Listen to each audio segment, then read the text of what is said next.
The opinions expressed on the following program are strictly those of the guests and do not necessarily reflect the views of WCZT, Regional Media, Coastal Broadcasting, personnel, or advertisers. Money Talk with Melanie, brought to you by MrCreditRepair.biz. Money Talk with Melanie features lively discussions of a wide range of global, domestic, and kitchen table financial topics. Money Talk with Melanie on 98.7 The Coast. And welcome back to another live episode of Money Talk with Melanie. I'm your host, Melanie Collette, broadcasting live from beautiful and getting chillier Wildwood, New Jersey. Fall is officially here, and I'm not happy about it. Just so you know, I'm just not happy about it. Money Talk with Melanie, by the way, is brought to you by MrCreditRepair.biz. Shout out to my main man, Robert Houston, who is the CEO and founder of MrCreditRepair.biz. Our guests this evening are author Fran Tabor. She's going to discuss with us how to compete against Walmart and the internet. So if you're a small business owner, you might want to listen up to that. And then the second hour, we have Paul Bradley. He is the COO and co-founder of Cornerstone Global Management. And he'll join me to discuss the future of crypto and this volatile market. You know, crypto's just been going up and down and wild all over the place, especially since our market is kind of a mess and the economy is kind of in shambles, just saying. So we're going to talk to Mr. Paul Bradley about that. Looking forward to both of those conversations this evening. I want to take a moment to be petty for just a second. This might be a regular opening segment, I think. Maybe just me, just the petty Melanie opening or something. I don't know.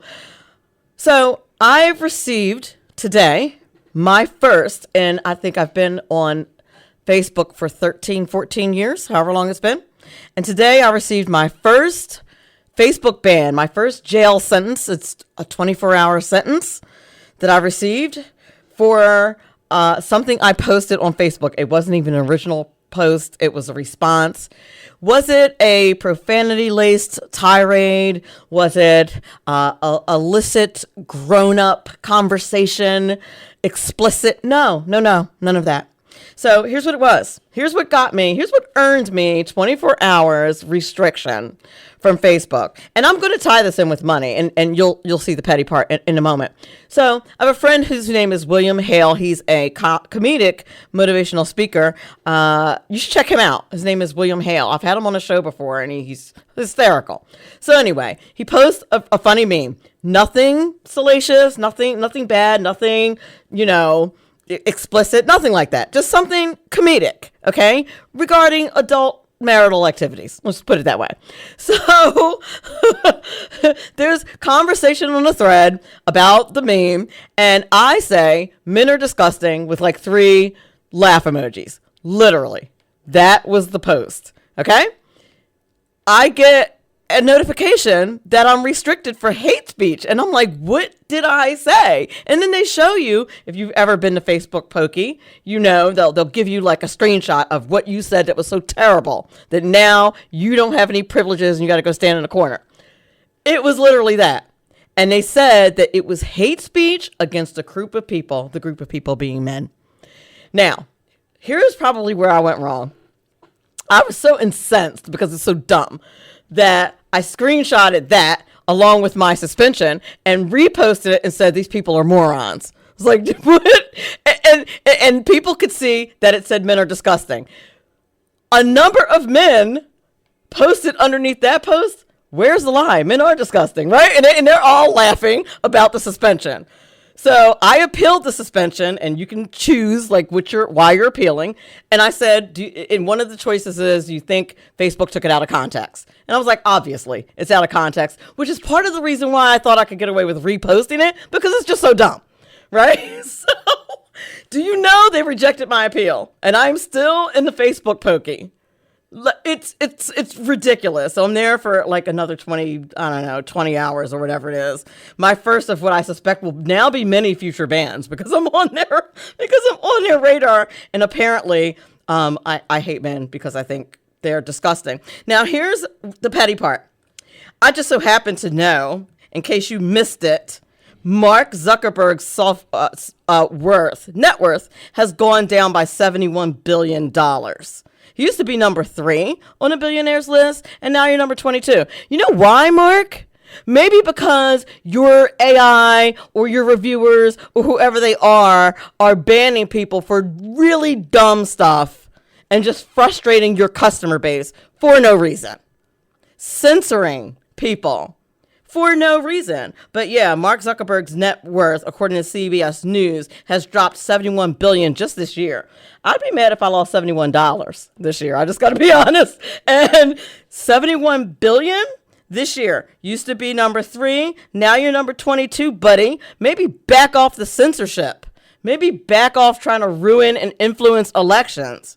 Maybe chill the heck out and leave people alone and let your social media be a social media platform and let us grown folks socialize, please. Okay. Glad I got that out. And any of you who have ever been banned on social media can probably appreciate how frustrating and stupid this is. And speaking of social media and free speech, Elon Musk is much closer to purchasing Twitter and making that a free speech platform. Now, I was actually tempted to post about Facebook, about what I said on Facebook, on Twitter, but then I was like, then I might get banned on Twitter too. I need to have at least one. So I didn't do that. But Elon Musk is just that much closer to reaching a deal with Twitter. And what happened was they were supposed to go to court, I think on October 17th or something like that. And his lawyers think he's going to lose. So he was like, forget it, fine. I'm going to buy, I'll go ahead and buy Twitter. Can you imagine? Like, I have been mulling over whether or not to buy a dress like all day. And he's like, oh, you know what? Yeah, I'm going to go ahead and buy Twitter. I just think that kind of thing. Like decisions are just depends on where you are in life, where your lane is. And Elon's like, you know what? I just don't have time for a messy court battle. I'll just go ahead and purchase it. Now, I also did hear today that one of the financiers might have pulled out. So I don't think that the ink is all the way dry and everything is super final, but it looks like Elon is going to be able to buy Twitter. Now, I will say as long as we're talking about me being petty, liberals freaking out over it is giving me life. I want to be a better person. I do, but I'm not. I'm not a better person. I discovered this today. I'm not perfect. It's a thing. And people, I don't think that they're stepping back and thinking about why they're mad. You're mad about people talking. You're mad because you don't like what President Trump says, and it makes me upset. And so he should not be able to, like, this is what you're mad about. I submit to you that if that is your concern in life, that maybe you are blessed and don't have enough to worry about. I'm just saying. So yeah, watching these people go completely apoplectic because Elon Musk is probably going to get Twitter and probably invite 45 back on the platform, and then just like add to my petty by being super petty like he always is. Absolutely giving me life, laughing my absolute ample behind off. Anyway, it's 7:10 and time to go to break. You're listening to Money Talk with Melanie. We'll be back in a few minutes. Money Talk with Melanie, brought to you by MrCreditRepair.biz. Money Talk with Melanie. Money Talk with Melanie, brought to you by MrCreditRepair.biz. Money Talk with Melanie on 98.7 The Coast. Welcome back to Money Talk with Melanie. My first guest this evening is author Fran Tabor. She's going to discuss this evening how to compete against Walmart and the internet. A little bit about Fran. She's a small business owner, and her business started on a frayed shoestring with less than $2,000 for advertising, inventory, and all those unexpected expenses that come with every business. Food money came from whatever was left over. No profit, no food. Growth has been a pogo stick, jumping up and down, not a smooth coast upwards. She's been through a divorce, uninsured cancer, and embezzlement. From 2008 to 2011, she spent 3 years eating oatmeal 3 times a day while still paying her her employees their full wages. The point of all this is that small business survival takes self-discipline. It also takes faith and knowing your self-worth and your value to the community. So I'm happy to have Fran on the show tonight. She's written a book called Shhh, It's a Secret, How to Compete Against Wal-Mart and the Internet. And it's about developing and maintaining a survivalist attitude in small business. She's seen deeply financed small businesses fail because they lacked a survival attitude. So every one of her 15 essays in her book focuses on that survival attitude, from the importance of learning to the willingness to be a walking billboard for your business. So I'm very happy to welcome to the show Fran Tabor. Hi, thank you very much. I am very honored to be on your program. Thank you for coming. Well, thank you very much for allowing me to be here and to share a little bit with your guests and to let them know that it really is worth the struggle to be your own boss. And, even when I made the bad decisions, it is somehow more rewarding when you're suffering from your own bad mistakes and getting rewarded for your own good thoughts than just being suffering and having to endure whatever the upper crust in your big organization that you end up taking the blame for mistakes you didn't make, or seeing somebody getting credit for what you did. And that makes a whole lot of sense. That certainly makes a whole lot of sense. So was there anything that I left out of your bio or anything that you'd like the audience to know about you before we move on? Well, I definitely talked a lot about you and your book, and go ahead. Yeah, and the book is available in audio as well. Oh, and that's wonderful. For those, I know this is a terrible thing to say as a former educator, but I am not a big reader, and I'm a half decent writer, but I don't like to read. I would have definitely done English, but it's a lot of reading, and if you're an English teacher, you have to read like a lot of bad stuff, a lot of bad grammar. Like, who wants to do that? Well, also, all of us, if we are self-employed or in hopes of being self-employed, it is absolutely necessary that you be more informed than the average. And all of us spend time in our cars. And right. Audiobooks are a wonderful way of putting that time to use. They certainly are. If you can't tune into a radio station listening to a program like yours, you want a good audiobook to listen to. Exactly. And the wider variety you listen to, the better. Indeed. I agree with you. And like one of the survival things I learned is that one of the differences between a small business owner and an employee is that I don't know how many people say, well, how can you stand to be a small business owner? It is so uncertain. You never know how much money you're going to make. Just how can you take the uncertainty? And it was reading Jim Collins' books and articles, the famous guy who wrote Good to Great. Yes. That I suddenly realized that, no, you actually have more certainty as a business owner. Oh, please explain that. Now, that's the first I've ever heard that. I mean, I've always had like a quote unquote regular job, secular job, and my business has always been my side hustle. I'm sure there are many people who feel that way or feel like they have, so many responsibilities that the uncertainty of being an entrepreneur is too much to have up in the air. So why do you say there's more certainty? Well, I am going to almost exactly quote Jim Collins, which I did in my book, by the way. When you learn about investing, one of the first things any person will teach you is do not put all your eggs in one basket. Diversify your portfolio. When you are working for somebody else, you are putting your economic income into someone else's basket. You do not know how well he is holding the handle on that basket. You do not really know how much money he is making. You do not know if there is a downsize coming. There are always rumors, but, rumors are worth what you pay for them. For sure. I'm stealing that. Rumors are worth what you pay for them. That's excellent. And a side hustle is a good way to get started in a small business and do it one step at a time. But if you only have so much time and energy, you can put it into somebody else's business or you can put it into your own.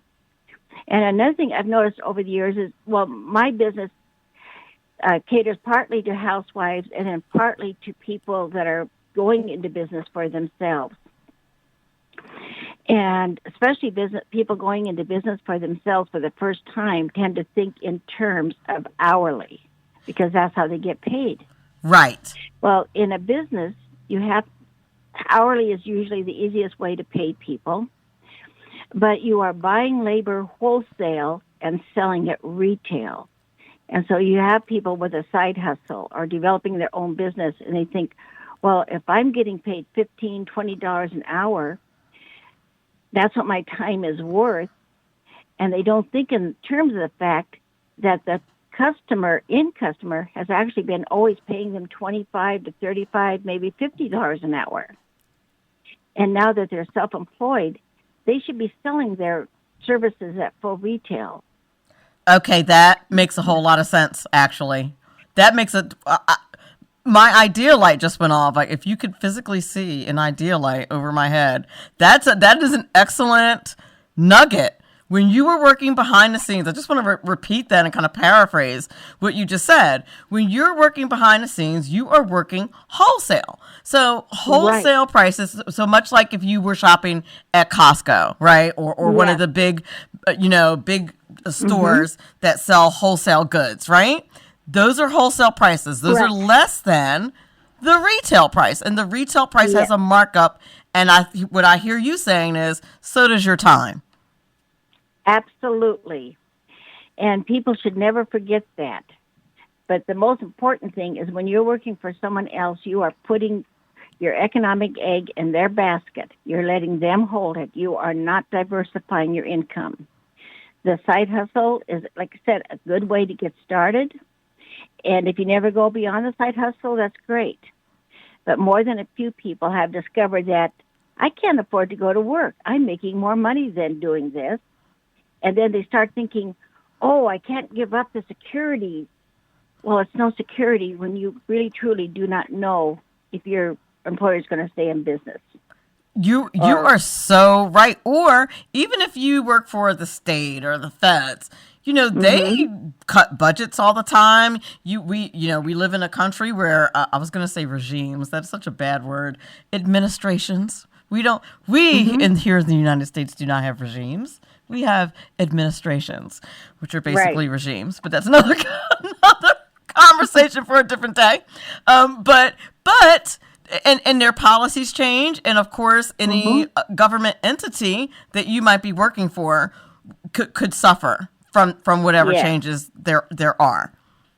And then, of course, there's those, especially working for the government, if you're a creative person, you really do not have a chance to express your creativity working for a machine. No, working for the government is working for a machine. You're a cog. You might be a high-paid cog, but you're a cog. You are a cog nonetheless, and I would go so far as to say perhaps the government might even frown on creativity. Right. Whereas that's exactly what you need to survive self-employed or in the small business world. That is very true. That's good stuff. I like that, Fran. That's excellent. Okay. I'm sorry. Go ahead. And then talking about self-evaluation, a lot of times if we make things or provide a service, people make the mistake if it's something they can do easily. People tend to forget that not everybody can do whatever task that is easily. People tend to undervalue their own strength and overvalue strengths they do not have. That is absolutely true. That is so very true. And as someone who is very techie, I hear that a lot. Or even talking about the basics of financial literacy on my show, people say, I wish I had known this years ago. I wish I had known this when I was 18 years old. Just the stuff that I basically taught in high school that people just don't know or understand or know about. And so Right. I think you're so right that people undervalue what their skills are and how much people know. And you know, the market will bear whatever the value of that information is you're giving out. Right. Probably the most extreme example I've ever encountered of that, but what I love to share with other people, was when I read a 2009 obituary about a person who had recently died, and he was a multi-millionaire, very close to billionaire, but he got that way in the software business. But when he first started, he came up with this clever little program that he thought anyone could write, and he tried to sell it at $200, and he could not sell it.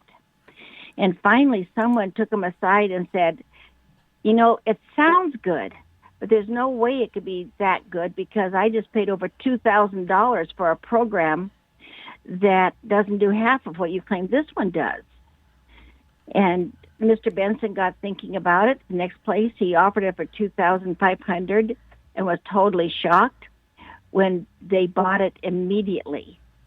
And next thing he knew, this program he could not give away at $200 was selling like hotcakes at $2,500. And what is the reasoning behind? First of all, you're going to have to tell me what the program is. Oh, well. What's the do you know the name of the program? Benson, and it was CompuSearch. Oh my God, I remember them. I'm Yeah. around that age where I'm old enough to remember that. And he ended up putting his money into the space industry after he got lots of the money to put into the space industry.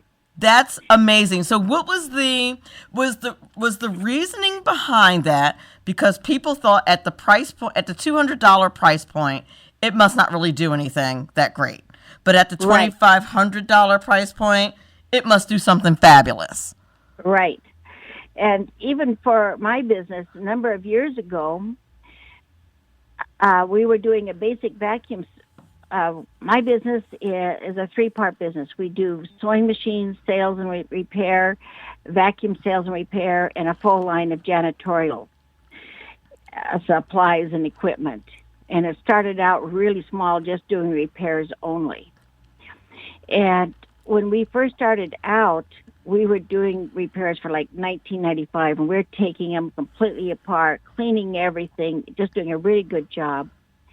And we were just not getting very much work. I found out that our competition didn't do half the job we did, and he was charging more money. My first response was, well, that guy's ripping people off. But, you know, nobody forced anyone to go into his shop. No one forced anyone to pay what he was asking, that they did it of their own free will. So in a burst of common sense, I thought, well, if my work is better than his, maybe I should charge more than him. So the next person that came in my shop, instead of quoting 19 or 29, what it was, I quoted $10 more than the competition. The guy didn't blink an eye and said, okay. And all of a sudden, like, I was getting more referrals because people saw us as more professional because we were willing to charge more. That's amazing. And I often have these times when I'm talking to a guest and my mouth is open, and I have to remember that this is radio and dead air is not a good thing, because we almost we almost had dead air because you're making such good points. And I was just sitting here kind of meditating on what you were saying, which is an excellent, excellent point.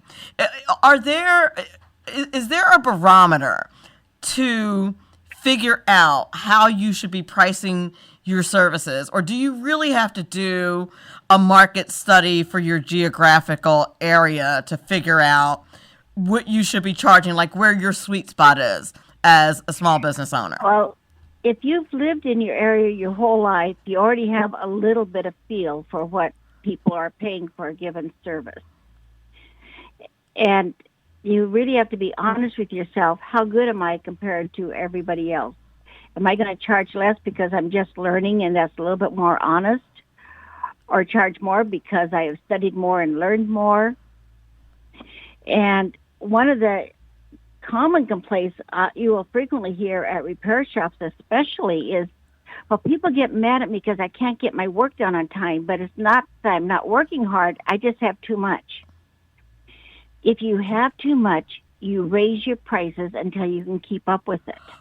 But I'll warn you, if you're good enough that people are willing to wait for you, you just might find yourself still staying as busy and wondering why you were charging so little to begin with. Ma'am, you just struck me with common sense. Like that makes so much sense. That makes your prices are too low. If you're overwhelmed with work, your prices are probably too low. That is a basic economic principle applied to the private sector that makes so much sense. That just go ahead. I'm sorry. If you have a customer who does not want to pay your full amount, you can always say, well, this is what you get for that full amount. If you want me to discount it, I can leave off this, and this. Which one do you want me to leave off? Nice. And then you have it in writing, of course. I love it. That is fantastic. We are up against the break. Actually, I'm a tiny bit late.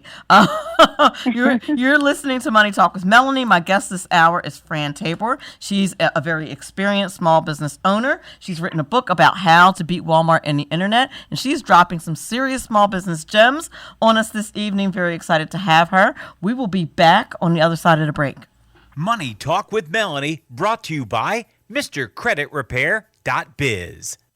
This is important because it's your money. Your money. Money Talk with Melanie. Money Talk with Melanie on 98.7 The Coast. Money Talk with Melanie, brought to you by MrCreditRepair.biz. Money Talk with Melanie features lively discussions of a wide range of global, domestic, and kitchen table financial topics. Money Talk with Melanie on 98.7 The Coast. Welcome back to Money Talk with Melanie. We're speaking with small business owner and author Fran Tabor. She's talking to us about how we can beat Walmart and the internet at small business. She's written a book about it. Make sure that you go to Amazon and pick it up. The name of the book is called Shhh. It's a secret, how to compete against Walmart and the internet. And it's about developing a survival attitude when it comes to business. Fran, I'd like to pivot just a little bit and talk about some basics of starting and surviving when you're maintaining and running a small business. Are you still there? Do I still have you? Yes. Okay. Okay. One of the first things is to be very aware of the practice of delayed gratification. Yeah, people are not big on that these days. Yes. If you cannot practice delayed gratification, you better just plan on working for somebody else the rest of your life. Wow. Now, why do you say delayed gratification is so important? Any business when you're an employee, you know how much money you're going to make from month to month. In a business, there's going to be peaks and valleys. And if when you're on a peak, you spend money and live as though you're going to stay on that peak forever, the valley will come and you will be in danger of losing everything. Now, sometimes, no matter how carefully you manage your money, things will happen all at once. Like when I spent the 3 years eating oatmeal, I had over 20 years of very good business management. But I had developed cancer, and just a quick plug, if anybody out there is taking thyroid medication, be in the habit of rubbing your neck lightly every single morning and evening, watching for lumps. People who need a daily thyroid dose because they have a low-level thyroid are in more danger of getting thyroid cancer than almost any woman is of developing breast cancer. And you know the advice we women have been told about that. Exactly. Sure. I appreciate and, that. I have and, a relative who takes thyroid medicine, a couple of friends, actually, who take thyroid medicine, so and, I will pass that along. And very few doctors give that advice. And the bad thing about thyroid cancer is you don't have any pain. You just get sleepy all the time. And it happened gradually. I used to have like 10-minute power naps in the afternoon. Pretty soon they were longer. Pretty soon I had a cot in my office. Then I was taking naps in the morning too. And I was sleeping over half the day, which I am not a nappy kind of person, but it happened gradually.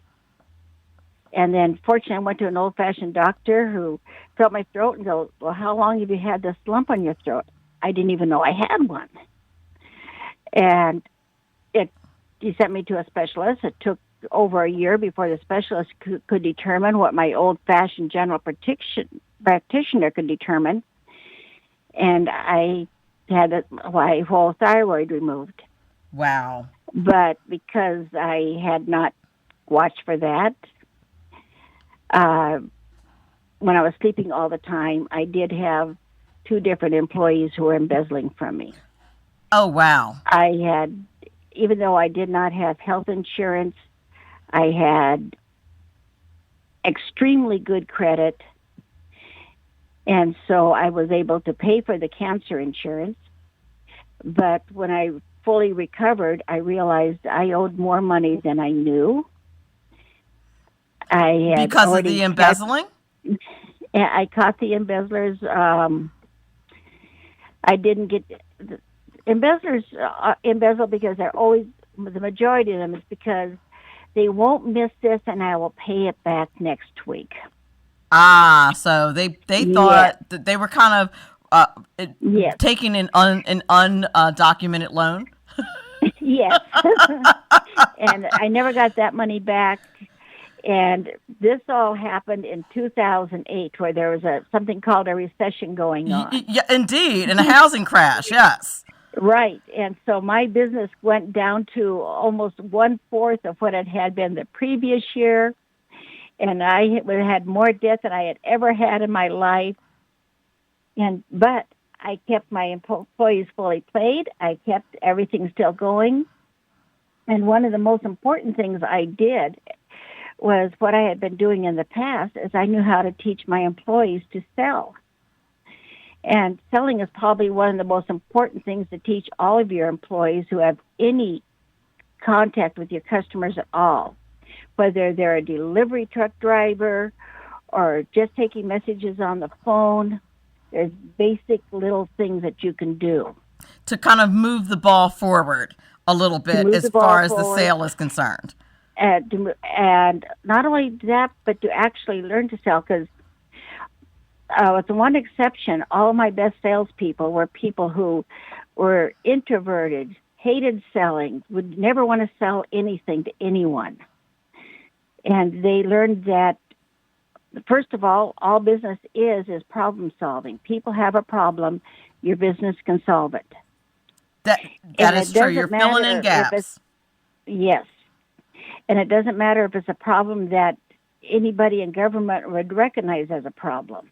Oh, well, goodness. I think if we've learned nothing, anybody who's been around for 5 minutes knows that the government is not here to solve problems. Right. But it wasn't until this last year I got really thinking about it. Like, we used to have a small business in town here that people would get together and play video games. And I thought, well, that was surely a non-essential. Well, for the people that went there, it was essential, that it was social for them, that they got together and they had someone to talk with the same level of fanaticism. They fulfilled a need. That it's some kind of in a need that people were willing to put a financial value on, right? Exactly.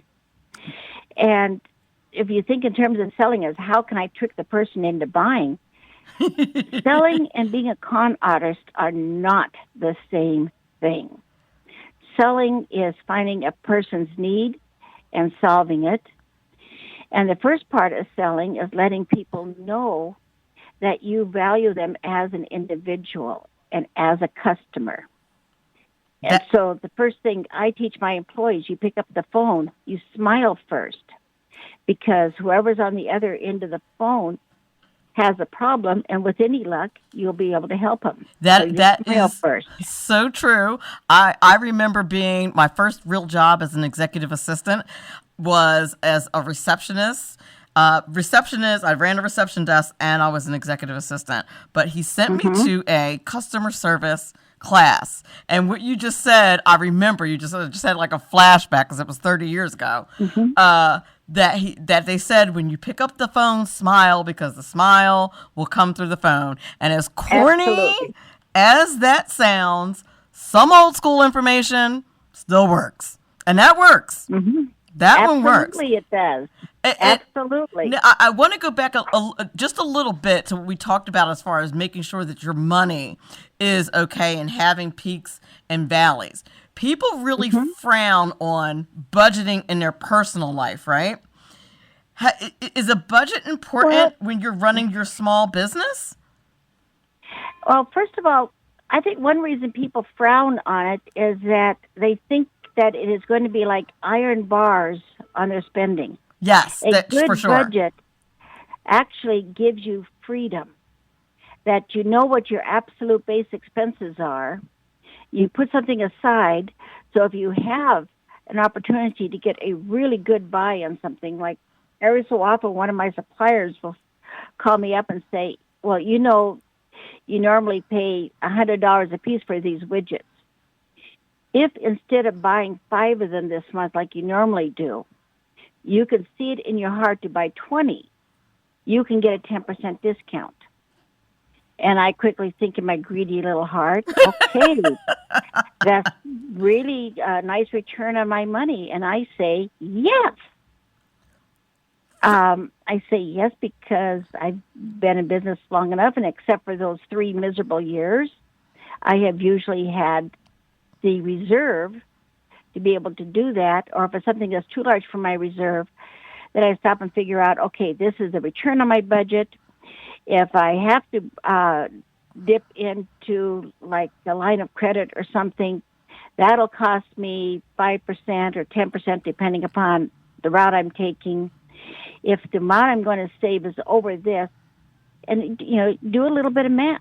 You do have to do that math. And then I also think, I think one of the mistakes people make in their personal budgets as well as when they're budgeting for their business is that when you come across a situation like that where you have an unexpected savings, we often don't reallocate that money somewhere. We kind of just leave it and say, oh, that's an extra little bit I can be naughty somewhere else. And then, so say you saved $10, but your naughty spending is like 50 because you remember that $10 that you saved and it seemed like a whole lot of money at the time. So you really have to, like in your example about the widgets, if you save that 5%, you have to take it the next step and say, okay, now what am I doing with that 5%? Am I investing it? Am I saving it? Am I going to put some more in my advertising budget? What am I doing? Right. And you absolutely have to be aware of every type of expense you can have. And you also have to be aware that life is funny. No matter how careful you are, there will be a new expense that never occurred to you could ever be an expense, but it will happen. Just like it happens in your home life. You will have something come along and you'll go, it never occurred to me I'd have to spend money on that.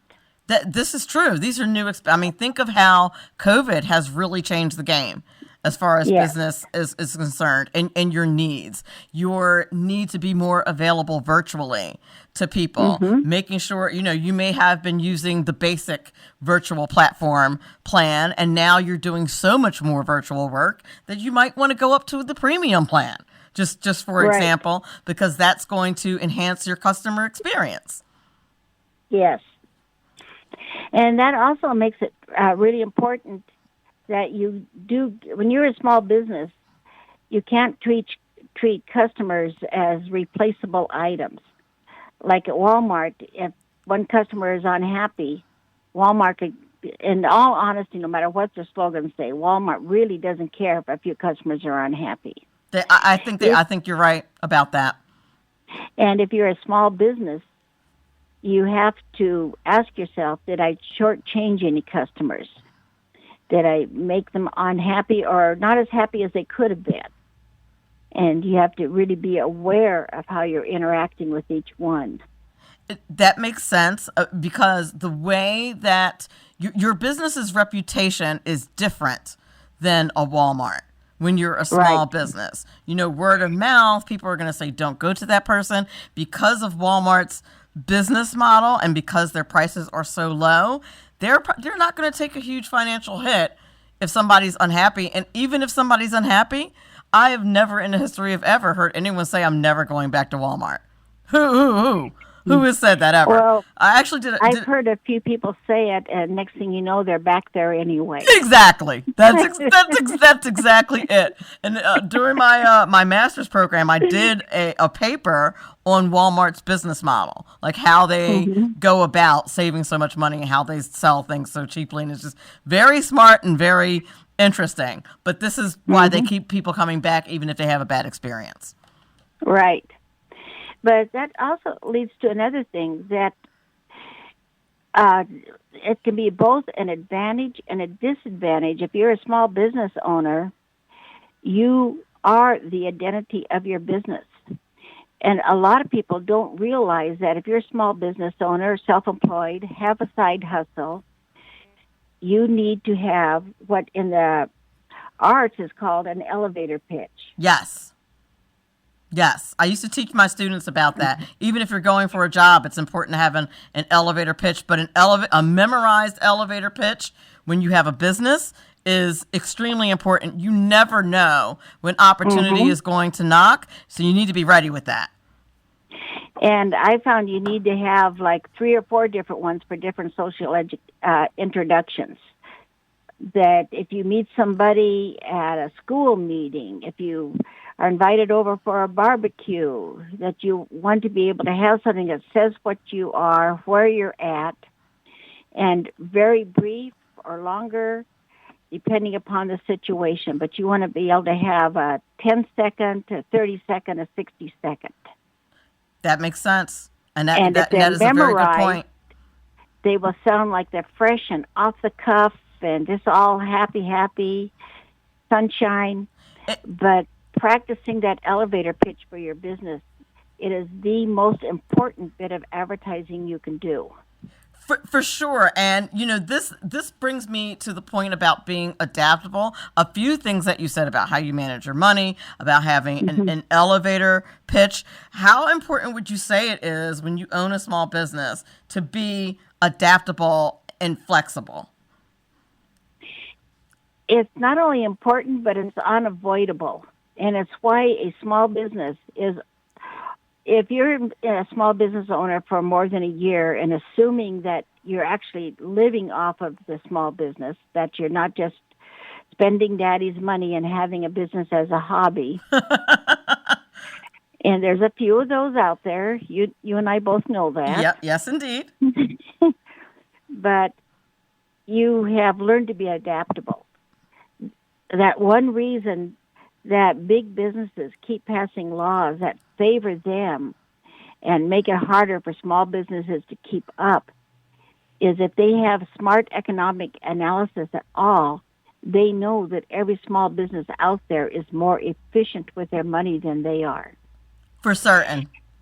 And when they do surveys for happiness with the employer, people that work for a firm with fewer than 25 employees are almost always happy with their employer. People that work for a firm with over 500 employees are almost always unhappy with the employer. And when they're asked, well, if you're so unhappy, why do you stay there? And it's usually for health insurance or the stability or the safety. So they put up with it because they feel like they're being taken care of. That's true. And I would say that in this era of creative financing and creative insuring, because especially health insurance has been such a challenge for a lot of people that now there are entities and organizations that will do small groups of insurance so that you can stay in that small business if that's where you're most comfortable. You know, there are more options insurance-wise now. Yeah. And I think that people don't think about that and kind of shy away from that and don't even know that they exist. That's part of the reason why I'm mentioning that. As a small business owner, you can group yourselves with other businesses that are in your same category and perhaps do some group insurance. And, you know, it's a very competitive market for good employees these days. Yes. So that's something you definitely might want to look into. We have 2 minutes left in the show. I want to hit one more point quickly, and then you can tell people where to get your book, tell people a little bit more about the book. I want to hit looking for ways to improve as a business. Is it important to kind of stay up on current trends, know what's going on, you know what I mean, and what new things are coming down the pike? Well, staying up with current trends goes very closely with another thing. Every business out there has their business organization. It pays to find out what that business organization is that responds to your small business, and they have conventions. Yes. And the most important thing at these conventions is that the majority of people who attend them are in the upper 50%, some of them only the upper 10%. You go to those conventions, you meet these people who are the most successful in your industry. I started going to the conventions when we were like at 30,000 a year, definitely not super successful. And I met people that were the best, top of their game. And first of all, I would go back home feeling buoyant and optimistic. Yes, there is a light at the end of the tunnel. Yes, I can be doing better. Like when I talk about those 3 years that I spent eating oatmeal, so I was told I wouldn't have had to if I would have declared bankruptcy. There you go. We're up against the break, but I want you to tell people where to buy the book quickly. They can buy it on Amazon. The name is Fran Tabor, Tabor, and it's a secret how to compete against Walmart in the internet, and it tells you all kinds of ways to keep being optimistic and to succeed. And my business is one of the top 20 in the nation, and I'm in a small town of under 50,000 in my metropolitan area, and I beat out people who have 1 million people in their area. I love it. And thank you very, very much for having me. I really appreciate this opportunity. Thank you. Thank you, Fran. It was awesome. We'll be back on the other side of the break. Money Talk with Melanie, brought to you by MrCreditRepair.biz. Money Talk with Melanie features entrepreneurs, CEOs, and politicos who are experts in their fields. Money Talk with Melanie. Money Talk with Melanie on 98.7 The Coast. The opinions expressed on the following program are strictly those of the guests and do not necessarily reflect the views of WCZT, regional media, coastal broadcasting, personnel, or advertisers. Money Talk with Melanie, brought to you by MrCreditRepair.biz. Money Talk with Melanie features lively discussions of a wide range of global, domestic, and kitchen table financial topics. Money Talk with Melanie on 98.7 The Coast. Welcome back to Money Talk with Melanie. We are into the second hour now, where our guest will be Mr. Paul Bradley. He is the COO and founder of Cornerstone Global Management, and he's going to join us to discuss the future of cryptocurrency in this volatile market. Looking forward to that conversation with him. If you missed the first hour, shame on you. You missed author Fran Tabor, who discussed with us how to compete against Walmart and the internet as a small business. She dropped some serious, just business basic, common sense gems on us as far as how to run a small business. She's been doing this for a very long time, and I highly suggest I'm going to pick it up. She wrote a book about this called, I want to make sure I get the title right. The name of the book is called Shhh. It's a secret, how to compete against Walmart and the internet. You should pick it up. The woman was brilliant. And you need to listen to the first hour of the show. If you missed it, you will be able to get a copy or get a listen on our website here at 98.7 The Coast, or anywhere where you listen to your podcasts. If you're an Apple podcast or a Spotify person, an iHeartRadio person, you can certainly listen to Money Talk with Melanie there. If you follow me on social media, I always post the podcast on my social media at Money Talk Mel or at Money Talk with Melanie on Facebook. So I really wanted to let you all know that. Make sure you like and subscribe. Also, YouTube. Seems weird, right? It's a radio show, and it's on YouTube because now technology has progressed to the point where you can pop up on YouTube, go ahead and subscribe, have that tab open and listen to it while you're at work. Just a good idea. It's just like a little audiobook for your mind. So listen to Money Talk with Melanie, some valuable information there. But before we introduce our next guest, Paul Bradley, we're going to talk a bit about what's going on in the news. I talked about Elon Musk buying Twitter and gloated quite a bit because free speech is going to be back. But that deal is not sealed yet. So just hold on, free speechers. It's coming. I have a good feeling about this. Now, on the not so awesome side, today, what's it called? OPEC Plus has decided to cut oil supplies to the United States. That is a problem. Why? Because supply is part of what drives the price of our gas at the gas pumps. It also, we only think about what we're paying for gas at the gas pump, right? How high the cost of gas is. But you have to think of it in more of a way, in more than that. It affects you more than that. It's not just price at the gas pump, because things that are shipped, things that are transported by truck, items that we buy, they use what? Diesel gas, which is at the highest price right now.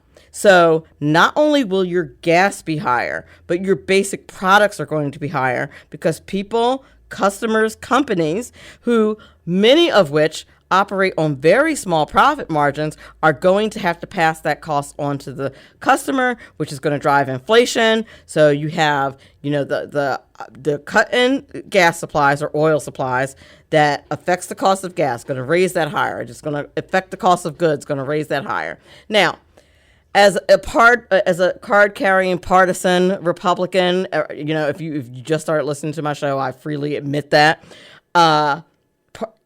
I'm a little bit like, good, that'll be good for the midterms. Like the ugly political mind thinks that'll be good for the midterms and increase our chances of winning. But also, my pocketbook is screaming, ma'am, that is not okay. Your budget, you don't have room in your budget to spend extra money on gas and extra money on goods, and nor do the American people. So it's generally bad for us, generally not a good idea, and something needs to be done. And this is part of what Money Talk with Melanie is about, is driving home the point that all of these things are connected. You're having some knowledge of economics, having some knowledge of public policy and how public policy affects economics, and then feeding into how personal finance is connected to economics and public policy, and all of those things interact to form what is your financial life. So that is why this is very important, and that's part of why my slogan is, it's important because it's your money, because I hope that everything that I talk about on the show, okay, well, not everything. My little rant about Mark Zuckerberg might not have been like super beneficial to your pockets, but it felt really good. And if you missed that, you definitely want to go back to the beginning of the show and listen to that when the podcast drops. Just saying. Because it was fun. And I think many of you who like to say what you want on social media would agree. The other thing that is going on is that mortgage refinancing has dropped to a 22-year low because interest rates are surging higher. So, it used to be, and it generally is, people will look at mortgage rates going down and they'll go ahead and refinance, right? And that's part of how banks make their money is through refinancing. Well, if the insurance rates are going up, you're not going to refinance to pay a higher rate. You refinance to get a lower rate. So refinancing right now is at a 22-year low. That is not good. And part of the reason for that is that interest rates are surging even higher. Why are interest rates surging? One of the reasons is because the government printed money for years and years and years, like it was monopoly money and not real money, and it was, and that drove inflation. The Federal Reserve is trying to get a handle on inflation. So they're raising interest rates. When they raise interest rates, two things happen. One, you make a little more money on your investments, depending on what type of investments they are, if they're super safe investments that are only interest bearing. But it doesn't keep up with what happens. The second thing that happens, which is any borrowing that you do, any debt that you get into, those interest rates are going to be higher. And if salary increases and returns on your investments are not higher than the rate of inflation, guess what? You're at a loss. You're at a deficit. And that's why keeping an eye on such things as mortgage financing and the rate at which people are refinancing their mortgages is just one of those financial indicators to say, got to be concerned, got to be really careful, understand your basic economics, your personal finance, and how the public policies and the decisions that are being made are affecting that. Be very careful and understand, and we talk about this on Money Talk with Melanie, how your municipality, how their policies affect your pocketbook, how your state affects your state policies affect your pocketbook, and how federal policies affect your pocketbook. All of them do. All of them combine to affect your pocketbook. It is amazing to me. People who know me locally know I'm involved in a tiny bit of politics, actually a whole lot of politics. And it amazes me in just talking to people in everyday conversation, how many people are kind of unaware of which parts of the government do what and what part affects what. I will say, if you do nothing else, make sure you vote locally. Make sure you do that, because those decisions, your municipal governments, I've said it once, I've said it 1,000 times, your municipal governments are the ones that affect you the most. They decide your trash pickup. They decide, what's an emergency and what isn't. They make lots of decisions that affect your everyday life. If you're concerned about broader policies, that's when you get into the state and federal. But know which is which and know who does what, because they all do different things. There are some things in which the feds and the states partner, and that does happen. There's some things in which the fed, the state, and your municipality partner. Your school districts are an example of that. Property taxes, federal taxes, and state taxes all pay for the school system, but it's mostly your school taxes that pay for that. Pay attention to all of those things. I'm sorry I went on a little rant, but it's just, I want people to know and be armed with this information as they move forward and as they make decisions about their personal finances and about what they're going to do as far as doing their civic duty and voting. I'm not telling you how to vote. I'm just saying I'm a Republican and they're awesome. No, I'm just kidding. Well, but not really. So you're listening to Money Talk with Melanie. My next guest is Paul Bradley, and we will have him at the other end of the break. Money Talk with Melanie, brought to you by MrCreditRepair.biz. This is important because it's your money. Your money. Money Talk with Melanie. Money Talk with Melanie on 98.7 The Coast. Money Talk with Melanie, brought to you by MrCreditRepair.biz. Money Talk with Melanie on 98.7 The Coast. Welcome back to Money Talk with Melanie. We're in the second hour, and our second hour guest is Paul Bradley. He is the COO and co-founder of Cornerstone Global Management, and he's going to join us this evening to discuss the future of cryptocurrency in a volatile market.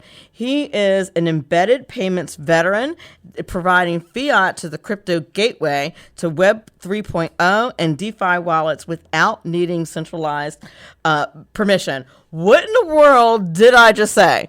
Well, Mr. Paul Bradley is going to tell us, so without further ado, I'd like to welcome Mr. Paul Bradley. Hey, good evening. Thank you so much for having me.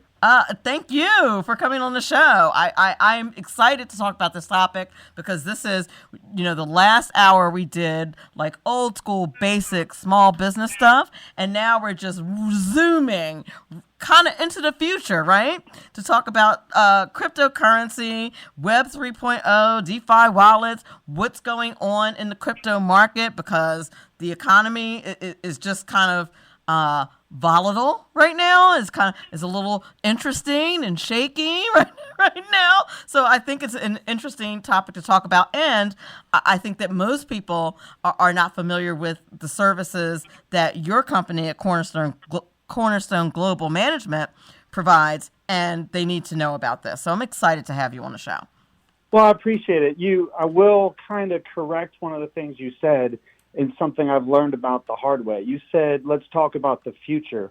And it's not the future. It's now. Oh. I gave a panel discussion at Vanderbilt University last night, standing room only. They're all engineers. They all believe in the concept. They want to make sure people are protected. And the common theme, which just makes chills go down, up and down my arm, was there is no justice in the current electronic system, right? It's centrally owned. You don't have rights. I go on, but we all know what the deal is. But Paul, it's not even centrally owned, really, though. You know what I mean? Well, I'm talking about the Fed. I'm speaking of the Fed specifically. Yeah, I know. That's what I am too. Right. They're privately right? owned, and a lot of people don't know that. And it's like, wait, how can the Fed be privately owned? That's a whole another show. Yeah, that's a whole lecture series. Exactly, for sure. Well, let me tell you where. So Cornerstone is the big parent company name, right? So where people know us out in the real world it's called Get Hedge, and what Get Hedge does is it makes it really easy for people like you and me who don't understand the trading and the derivatives and all these colored charts. And anytime I mess around with that stuff, the only thing guaranteed is that I'm losing money.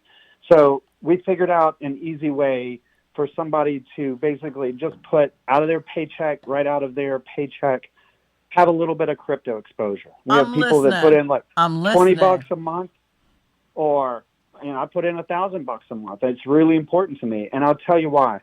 It's called dollar cost averaging, and dollar cost averaging, you want to buy low and sell high, right? But yes. When is the low? You never really know. So statistically, if you just get a little bit of exposure when the television is going, oh, cryptos are bad, and oh, it's the end of the world, which you hear now because those interest rates are going up and money's getting driven out of the system. Yes. But so you want to have a little bit of exposure. So that's what Get Hedge does. We're Army veterans. I'm 20 plus years in banking and payment sectors. I have a lot of financial success. So this is not a hobby for me. This isn't a second career where I'm, trying something new in life. I have been burned by not having exposure, and the markets and life and everything just moves on without you, right? So I had to work hard and get caught up, and I got caught into a Bitcoin cycle where I won, and it's a lot better when you're winning than losing. So I would say so. I dabbled a bit in the crypto biz, only because I don't talk about it so much, and people ask, like, how's it doing? What do you think? How do you do it? And, you got to dive in. I don't believe in, teaching stuff if you haven't done it. Like, you got to do it, right? So I had to put a little skin in the game. A little bit of scab on your knee before you get up and really are good at it, right? So you want to be able to have a little bit of exposure, but the easiest thing to do with that exposure, when I say exposure, it means to buy a little bit of it and keep it, because here's what potentially happens. This is the theory behind Bitcoin.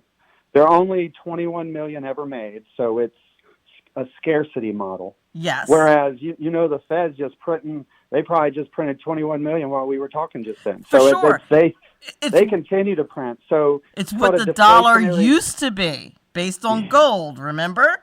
Well, we don't necessarily remember, but remember in your history books. And I'm somewhat of a nerd about money, but even the gold-based systems are full of fraud. Anytime you have people keeping the score, those people are going to adjust the score to benefit them, not you. These right? are facts. Yes. So we need. I come from banking. I come from making systems, and I thought I was doing the right thing. But we made systems that collect your information and sell it to other people. That's how you monetize it. And we were corporations, and corporations are good, right? We're not bad. Well, maybe they're not so great, and maybe the things I was doing weren't so great for everyone. So we decided to build what's best for people. And that is a way to just get a little bit of exposure, and then we'll help you get a wallet. That's where your Bitcoin or Litecoin or cryptocurrency resides. But that wallet's in your name, no one else's, and no one can ever take it from you. And that is crucial in today's economy, where you have governments freezing accounts and cross-border, and we're all criminals in their eyes, I guess. I don't know. But it feels You're probably like it right about that. sometimes. Now, I want to back you up just a smidge for people who this is their first rodeo with Money Talk with Melanie, and you haven't heard previous crypto shows that we've done. Give a quick and dirty, as simplistically as you can, and just explain what cryptocurrency is. So, very good, and I can't get ahead of myself. My apologies. It's quite all right.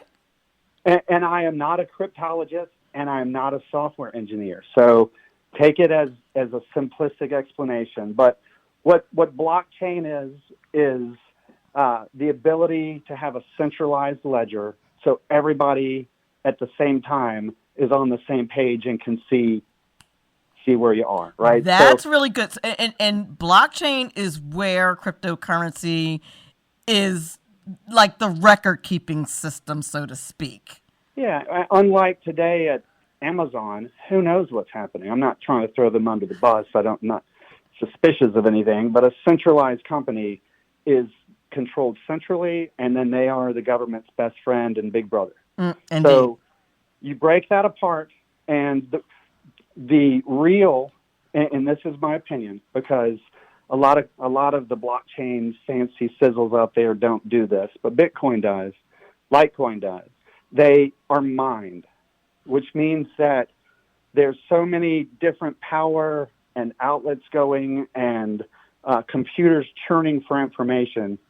You can't be fraudulent, and it's not centralized. It's decentralized. I have a shoebox sized like a monitor or CPU kind of thing. It just burrs like a small portable heater. And it's a miner. I keep it at my office, and every couple of days it deposits Bitcoin into my account. So what? It's decentralized, and I'm part of the network that's authorizing. I'm mining, and it's simple. Okay. So I will tell you this. I get on a radio or a panel and I spew my nerdy money stuff. But let me tell you what it actually does, what I was able to do. So I have been pining away to own a piece of property, right? I've lived out west and I've lived all over the world. I wanted a piece of property with some water on it, but who can afford that? So I started putting money into Bitcoin. And what happens is Bitcoin is an engineered currency, meaning that it's computer code. You don't wait for other people and intermediaries to make it work. It just works. Exactly. Yes. And every 4 years, and this is historically factual, but that doesn't mean it's going to always be this way. So do your own research. But about every 4 years, it takes a seismic shift up. And that next seismic run is probably 3 years out. So you're not going to buy Bitcoin tomorrow, and in 3 weeks you're telling all your friends you won the lottery. It's the strategic timed piece. But what you don't want to do is wait 2 years before you start accumulating, because the prices will begin going up, and you'll get less for your money, and you fight that battle of chasing it. It's crucial to have exposure at low prices. And when it takes that seismic shift, I was able to get a new car, no credit, just bought it. I was able to buy that land directly from the owner, just pay cash. It changed everything for me, everything. And you wanted to believe it would happen, but there's a lot of faith. Oh my gosh, what if it doesn't? But It did. It did. Just like the engineered clockwork it is. So I highly recommend people who want to take control of their own destiny to go out and get a little bit of exposure. I'm Satoshi South on Twitter and LinkedIn, and I chose that because I travel everywhere, and I'm proud. I'm from Nashville, so I wanted to say, hey. Spell that Nashville, out, because I don't have it in front of me, your Twitter handle. You have two. Satoshi would be Satoshi, and then South, South. Right, and then you have the Get Hedge too, right? Yeah, and that is at Get Hedge Crypto. Okay, good. Those are two important ones. I followed them today. And if any of your listeners have questions, like that's our biggest mission, is to educate and move the needle. I will answer every single question thrown at me, and we really want to get out there and help people, not trick them into using our products. If that's a fair thing to say. Well, sure. Well, I think what you've done, and just the research that I did for the show, is you've done what the market does, right? It finds gaps in the market. And there was a gap in the market here where cryptocurrency is concerned. There was. It still is. Banks and crypto just don't play well together right now. Well, of course they don't. They're kind of, they're financial enemies, aren't they? You would think that, and at first banks didn't even care. It wasn't even on their radar. They were like, yeah, right, whatever. And I was at a bank that I was so excited. When's the last time you had a project, your arm hairs just stand up and you can't sleep, and so it didn't move the needle with them at all. And then about a year and a half ago, 2020-ish, then they realized they can make money with Bitcoin. So they all started headed into Bitcoin. And then the Fed stepped in, regulated it, encouraged them not to do it. I don't think any regulations were passed. But as soon as you start with the Fed stepped in, that story's getting ready to go downhill real quick. Well, I tell you what they've done is kind of brilliant for the banks. There are these devices called stable coins. So one digital stable coin equals $1. You don't make money, you don't lose money, you're completely tied to the dollar. But that's the area where the banks have chosen to play. It's just a digital dollar. So we build tools that allow you to invest in Bitcoin and all the different currencies, cryptocurrencies, and then bring that back to the dollar. Spend it, utilize it for your family. You mentioned gold. Back in the 60s, before they came off the gold standard, the theory in the 50s was to have a little pot of gold, right? That's how your family operated. If you needed money, you go to the family gold and take a loan from grandpa or whatever that is. Nowadays, they've even taken that away from us. So if you want to rely on the Fed to come save you, there's a long, long, long line for that. And I don't think it's a good place to be. Oh, I'm sure that you're right about that.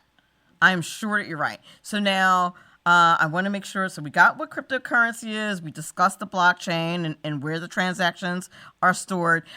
You started talking about the wallet before I asked you to go back a little bit and just kind of set the table for the listeners. So describe the wallet again. Now that we know what we're talking about, right? Describe the cryptocurrency wallet and what the wallet is that we're talking about, a crypto wallet. So the wallet is essentially a virtual or a thumb drive type device, right? It can be on your computer. You can actually imagine downloading a bar of gold to your pocket drive, right? So that's what a wallet is. It's where all of your cryptocurrency goes to reside. But here's the kicker, right? Through every change and educational process we go through, not every wallet is equal. Some wallets are owned by PayPal and Bank of America. Yuck, really? Oh man, most of the solutions. If you have your funds on an exchange, oh yeah.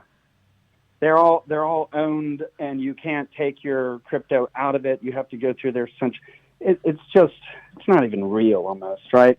And then and if they ever want to take it from you, they just contact PayPal and say freeze this account, right? So why even have Bitcoin?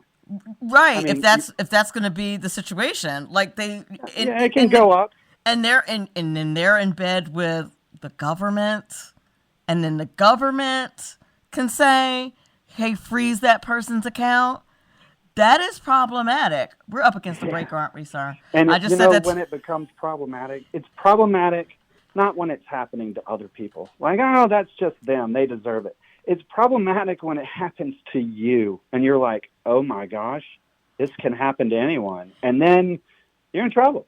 You're in trouble. This happened to our neighbors in Canada. The news cycle is very quick, right? And we forget that these things happened. Did we forget that people protested COVID mandates and Trudeau said, freeze all these folks' accounts because they protested because you're not in America and you can't do that here? And they froze those people's money. Huge uprising. And then they said, hey, who wants 1% cash back bonus? And everybody's like, oh, I do. Completely forgot about it. 100%. And the government knows that that's how flighty and how people are not paying attention to what's going on. But as soon as the government starts dabbling in this cryptocurrency business, and I am not loving big banks being behind some of these crypto wallets. That is not okay, and I'm not good with that.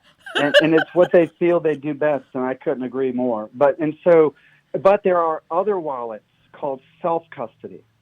And there's responsibility with self-custody. You need to not lose your password. You need to treat it like it's a vault because your money's on it. Okay, there's no tech support for it. You have to keep up with your own passwords and information, which is very easy, and there's systems to do it, even if your house burns and so forth. So don't let that be a fear factor. I know exactly what you're talking about. We have under a minute before our next break, but tell people quickly, because I want to switch gears after the break, why you have to keep your own password. Tell them the implications. What happens if you don't? You lose it, and you must own and be in possession of your own gold. You must own it yourself. As soon as you sub it out and say, no, I'll keep it somewhere else, it's safe, they'll take care of it, oh, that's where the nightmare begins. And it's real. And it's not because of encryption. It's phishing. People trick you into giving you their Bitcoin. Really? They surely do. You're listening to Money Talk with Melanie. Our guest this hour is Paul Bradley. He is the COO. And wait a minute, I got to get back to I lost it. Here we go. He is the COO and co-founder of Cornerstone of Hedge. I'm not going to say Cornerstone Global anymore. I'm going to say of Hedge, right? Yeah, Get Hedge. That's the of Get Hedge. You got it. Of Get Hedge. And we're talking about the service that Get Hedge provides if you want to dabble in crypto a little bit. And we're talking about what cryptocurrency is, what it is not, and what it can do for you and your personal finances. We'll be back on the other side of the break. Money Talk with Melanie, brought to you by MrCreditRepair.biz. Money Talk with Melanie features lively discussions of a wide range of global, domestic, and kitchen table financial topics. Money Talk with Melanie on 98.7 The Coast. Talk with Melanie, brought to you by MrCreditRepair.biz. Money Talk with Melanie features entrepreneurs, CEOs, and politicos who are experts in their fields. Money Talk with Melanie. Money Talk with Melanie on 98.7 The Coast. Welcome back to the second hour of Money Talk with Melanie. Our guest this hour is Paul Bradley. He is the COO and co-founder of Get Hedge, joining us to discuss the current state of cryptocurrency and why you should get yourself involved and dabble just a bit. So before we went to break, we talked a little bit about different kinds of wallets where you keep your cryptocurrency, and if you're going to pick the kind of the self-managing one that you have to keep track of your passwords and all that stuff, because if you lose it, you're done. It's a wrap. Like, that money's gone. Or you won't have access to it is really what the thing is. Oh, do I still? No, you got to be careful with that one. You got to be careful with the self-custody wallets. But there's really no other way to do it, in my opinion. Really? Think about what you have now, right? You've got a bank account, things work. Unless you're heavily investing in cryptocurrency and you just need those lines, things aren't broken now. It's our currency that's screwed up. But going to the store laying down a Visa, that works today, right? Like, that's the e-commerce piece. As we become more digital, the benefits are, and the choice really we have, and the choice will be narrowed down more, right? So we'll eventually, it'll be so obvious to say, hey, I don't want my money held by the government. Hey, they just hired 86,000 IRS agents. Don't you think they're going to be freezing bank accounts at some point in the very near future? Of course they are. Yeah, I mean, this is your one. I don't call it a weapon. I'm not trying to weaponize money, but this is your safety blanket. Your defense against that, I would say. And I don't put all my money in it. I have a budget that I put into it that is basically I plan to reinvest or take profits inside of 3 or 4 years, right? So not a short, think of it as college, right? It seems like it'll never go by. I say this like I went to normal college. I didn't. But you think that 4 years are going to never go by, and when it's over with, it went by pretty fast, right? So that was my experience with it. And I would say if you think all of this is malarkey, if it's just a bunch of Ponzi schemes and, there's a huge argument that Social Security and our government's a Ponzi scheme, but that's the system we have now, and two wrongs don't make a right. But anybody who knows basic accounting, I mean, I don't know if I would say Ponzi scheme, but they are not using reasonable accounting principles. I will say that. They're taking money from today to help people today off of books from years from now. Yes. But regardless of that, if you don't have some exposure, so don't take my word from it. I'm just a blank face on the radio. Go out and not necessarily friends or family, and even the internet can be a dubious rapport of like misinformation. Well, thank God we have Mark Zuckerberg to regulate that for us. And that was meant with every ounce of sarcasm you heard in that comment. I know. It's a scary thought what happens in that world. But I just know engineered money is just math. And it is literally the opposite of what your grandparents used to tell you. A soda and a movie was 50 cents or a candy bar is a nickel. At least my grandparents did. That was a long time ago, right? Right. Now it's try to get a soda for $5 at a movie theater. So dollars are moving the wrong way. Where Bitcoin's the opposite. When it first came out 11 years ago or so, somebody paid 10,000 Bitcoin for a pizza, right? But as the Bitcoin progressed and slowly began being scattered out and less being produced onto the market over time, that's where the real value kicks in. It's a scarcity thing. And from somebody who's building networks out there today, it's not a fantasy to me. I see where the Bitcoin are used in banks. I see where they're held for liquidity. I see where they have to hold this much to. So, dude, you're mining in your office. Like what? Yeah. You're mining. I've never met someone who's actually doing the mining. So I'm a small time, just hobbyist kind of miner. But okay. it's a real deal. Like you're talking about computer scientists that go out and create these networks and you hear often about how Bitcoin uses a much power as a small country and what a bad thing that is in today's global warming, right? Be careful with that language, because what they don't tell you is a lot of the energy is just being seeped out of the system and wasted, right? You have methane that blows off of an oil field just in a flame. Now they're taking that flame and creating the methane and electric generator and creating Bitcoin from it. So is it burning electricity? It is. But was it going to go somewhere else? No, it's completely wasted. The devil is always in the details when it comes to these things. Now, let's address some concerns. Can a cryptocurrency fail? Like totally fail, go kaput, boom. If it does, what does it look like? So if you go out today and I convince you that, hey, go get a Paul coin, right, a Satoshi South coin, and you really fall for me thinking like this is the source, the Paul coin. So Paul coin's weak, it's small, it It doesn't have a lot of liquidity. It's just for somebody to take over Polcoin, they're going to need to put probably about $10,000 of their own money, and they're going to be able to drain it all in a second. So that's a weak solution. With Bitcoin and all the power distribution I was talking about, you would literally need to take billions and billions and billions of dollars and gamble it and hope that maybe you're going to be able to take it's I think in order to take over the network, I heard it said today, you would need the logistics of basically being able to win the lottery, the Powerball or the Mega Millions, 9 days in a row. That's the encryption level it has. Okay. So between the mining and all the miners out there, so your top dog is Bitcoin. Nobody's going to take that. You go to the thousandth place to Polcoin, it could be pretty vulnerable for you.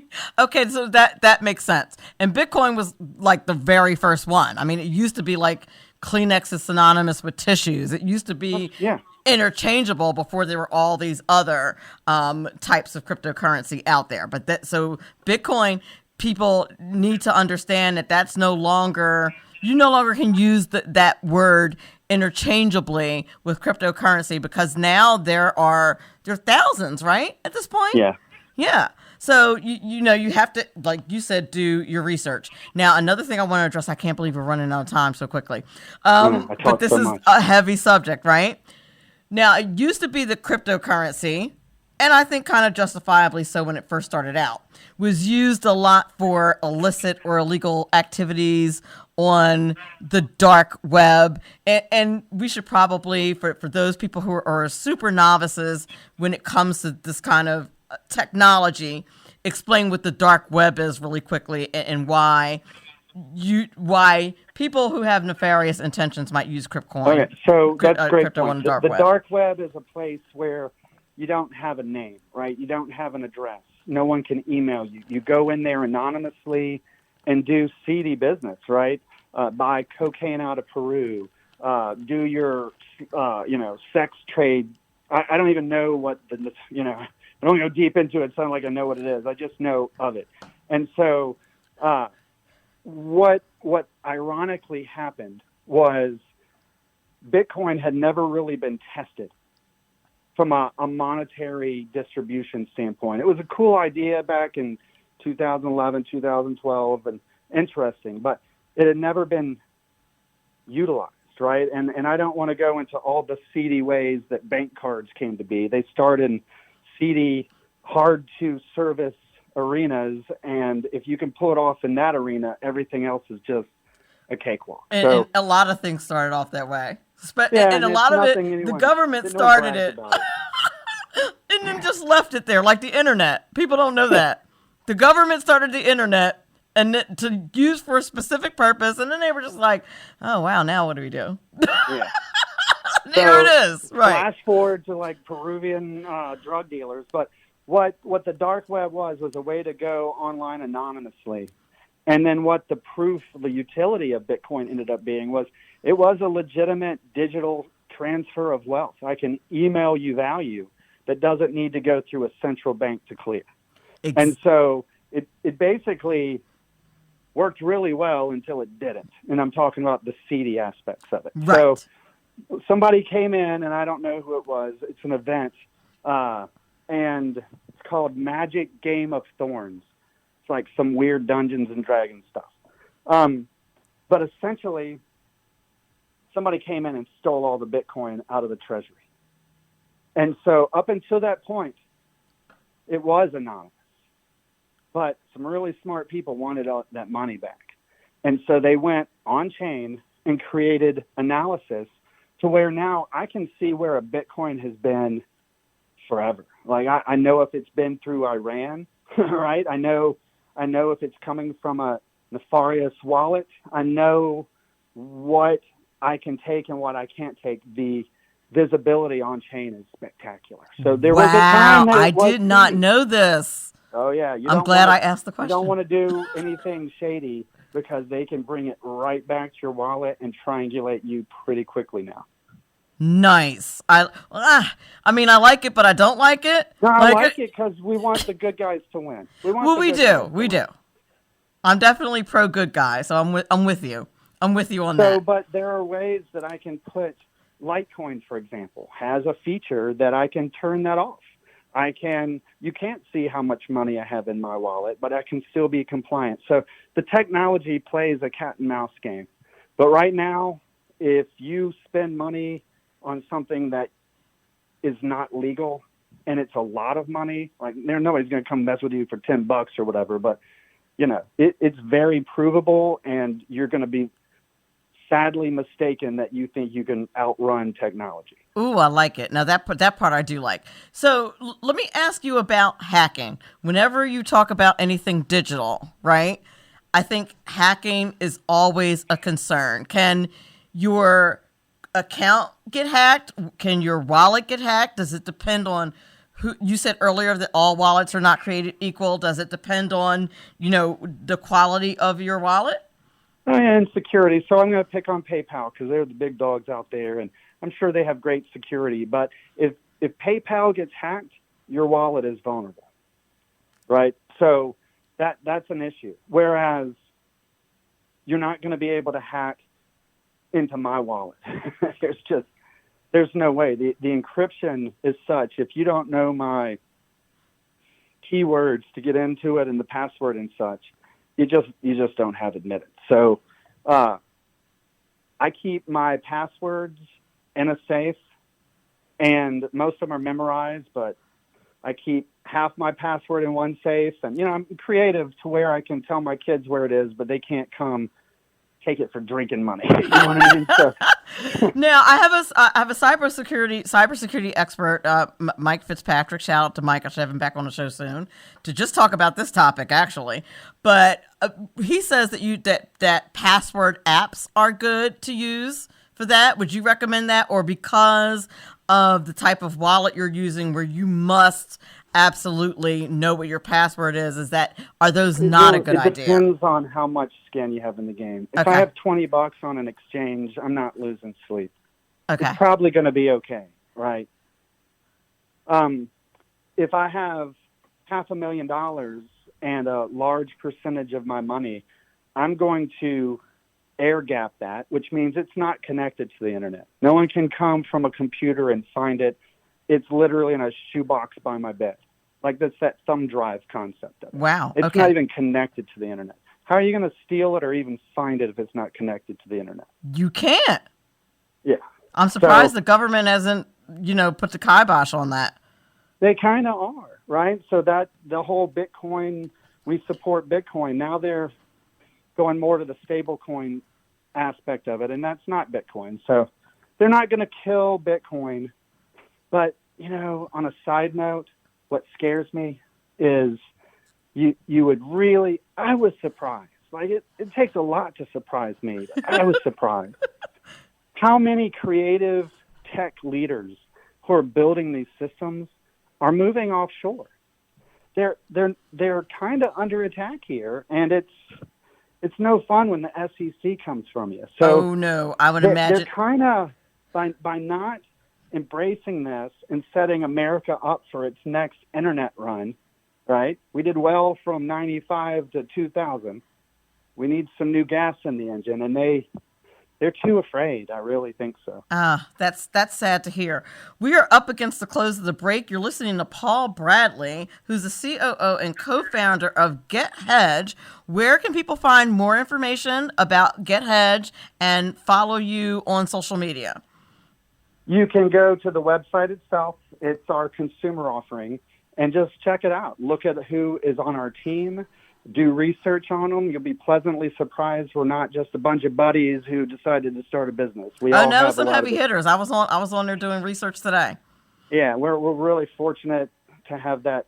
And then I'm Satoshi South online.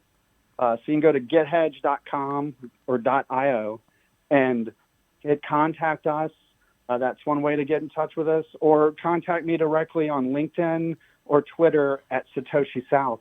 And I'd love to answer questions and further educating people, and it's my passion.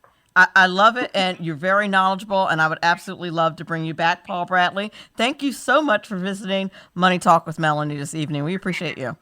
I loved it. Thank you so much. Yep, have a great night. We'll be back on the other side of the break. Money Talk with Melanie, brought to you by MrCreditRepair.biz. Money Talk with Melanie. Money Talk with Melanie, brought to you by MrCreditRepair.biz. Money Talk with Melanie on 98.7 The Coast.